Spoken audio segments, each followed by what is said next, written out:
Picture this. You make the final payment on your mortgage. The number hits 0. You call the bank and they confirm it. The deed is yours. No more monthly payment, no more interest accruing on a balance that used to feel like it would never end. You own your home outright. That feeling is real. The relief is real. The pride is real. You did something most people who buy a home never actually finish. You crossed a line that carries genuine weight, and you earned every bit of the satisfaction that comes with it. And I want to be clear about something before we go any further. This is not a video telling you not to pay off your house.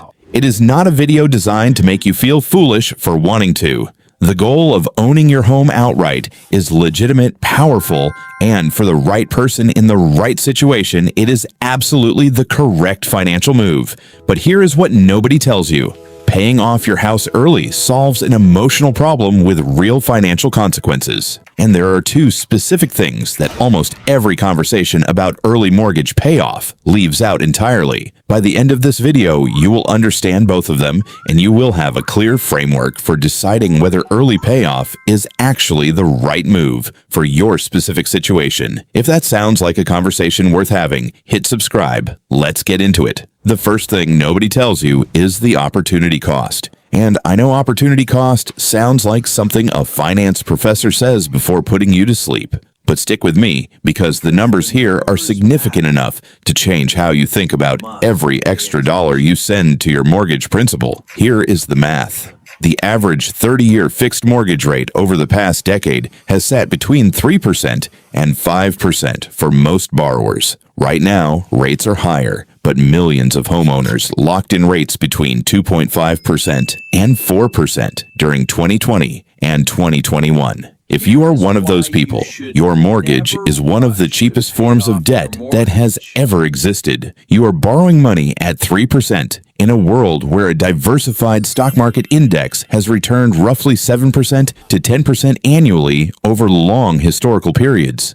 When you make an extra $500 payment to your mortgage principal this month, you are effectively earning a guaranteed 3% return on that $500. That is real. That is a guaranteed return, but it is also, in most historical scenarios, a below-market return. If you had taken that same $500 and invested it in a low-cost index fund, earning a historical average of 8% annually, here is what the math produces over 20 years. The $500 extra mortgage payment saves you roughly $270 in interest over the remaining life of the loan, depending on your balance and remaining term. The $500 invested at 8% annually becomes approximately $2,330 over 20 years.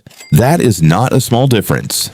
That is not a rounding error. That is a fundamental difference in outcome produced by the same $500, making two different journeys. And when you multiply that single monthly decision across years of extra payments, the cumulative opportunity cost of paying off a low-rate mortgage early can reach 6 figures over a 20-year period. Now, here is the important caveat. This math assumes you actually invest the money instead of paying down the mortgage. And if your choice is between paying extra principal and spending it on lifestyle upgrades, the mortgage payoff wins every time because guaranteed debt elimination beats guaranteed consumption. The opportunity cost argument only holds when the alternative is disciplined investing, which not everyone does. The second thing nobody tells you is the one that genuinely surprises people. And it might be the most practically dangerous consequence of aggressive mortgage payoff that almost nobody in personal finance talks about honestly. Home equity is illiquid. When you aggressively pay down your mortgage and build significant equity in your home, you are accumulating wealth in one of the least accessible forms it can take. Your $300,000 of home equity cannot pay your grocery bill. It cannot cover your health insurance premium. It cannot replace your income if you lose your job. The bank does not send you monthly checks because your house is paid off. The equity sits there, valuable on paper, inaccessible in practice unless you sell the house or take out a new loan against it. Here is the scenario that plays out more often than most people want to acknowledge. Someone spends 10 years making aggressive extra mortgage payments. They have built $200,000 in equity and reduced their remaining balance significantly. Then they lose their job, or they face a serious medical situation, or a combination of circumstances reduces their income and increases their expenses simultaneously. Their equity is substantial. Their liquid savings are thin because for 10 years, every spare dollar went to the mortgage. And when they go to the bank to access that equity through a home equity line of credit, the bank looks at their current income, which is reduced or eliminated, and declines the application. The equity exists. The access does not.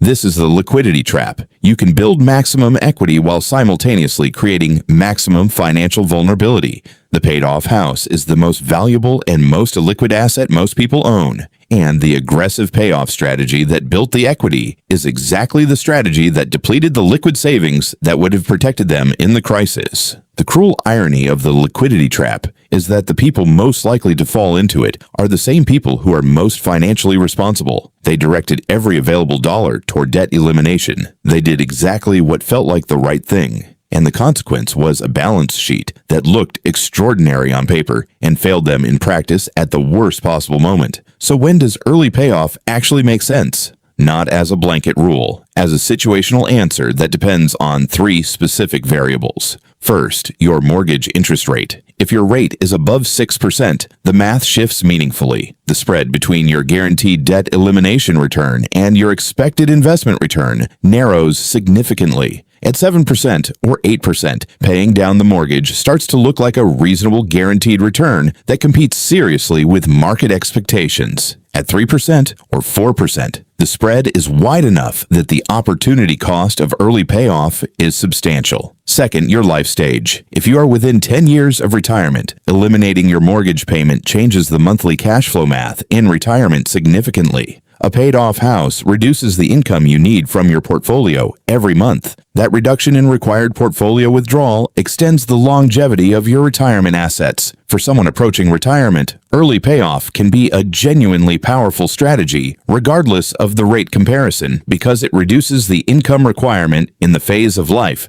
where sequence of returns risk is highest. Third, and this one requires honesty, the psychological value. There are people for whom carrying a mortgage, even a low-rate one, produces genuine ongoing anxiety that affects their daily decisions and their quality of life in measurable ways. If the mortgage payment causes you to make worse career decisions, avoid reasonable risks, or carry a level of stress that affects your health and relationships, the psychological value of eliminating it has real financial worth. The math does not capture everything. If paying off the house makes you measurably more willing to take the career bet, negotiate the raise, or start the business, the financial value of that confidence may exceed the opportunity cost of the early payoff. Here is the framework. 4 questions. Your answers determine your answer. What is your mortgage interest rate? If it is below 5%, the mathematical case for investing over early payoff is strong. Above 6%, the case narrows significantly. Do you have adequate liquid savings? 6 months of expenses minimum in accessible accounts, not counting home equity. If the answer is no, build liquidity before accelerating mortgage payoff. Are you maximizing your tax advantage retirement accounts? If you are leaving employer match on the table or not maxing your IRA, those dollars should go there before extra mortgage payments, regardless of your rate. And finally, what is the honest psychological answer? Is the mortgage causing measurable stress that affects your decisions or your life quality in ways that have real financial consequences? Run those 4 questions honestly. The answers tell you more about the right choice for your situation than any blanket rule about whether paying off your house early is smart or foolish. Go back to that final payment. The number hitting 0. The deed in your hands. That moment is worth working toward. The question was never whether paying off your house is a good thing. The question was always what you gave up to get there and whether that trade-off was right for your specific situation. You were never choosing between a smart decision and a foolish one. You were choosing between 2 different ways to build wealth. One that is illiquid and deeply satisfying. One that is liquid and historically advantaged in most rate environments. Neither is wrong, but only one of them might be right for where you are right now. Now you have the complete picture. Make the call that fits your numbers and your life. Both are legitimate. One of them is right for you.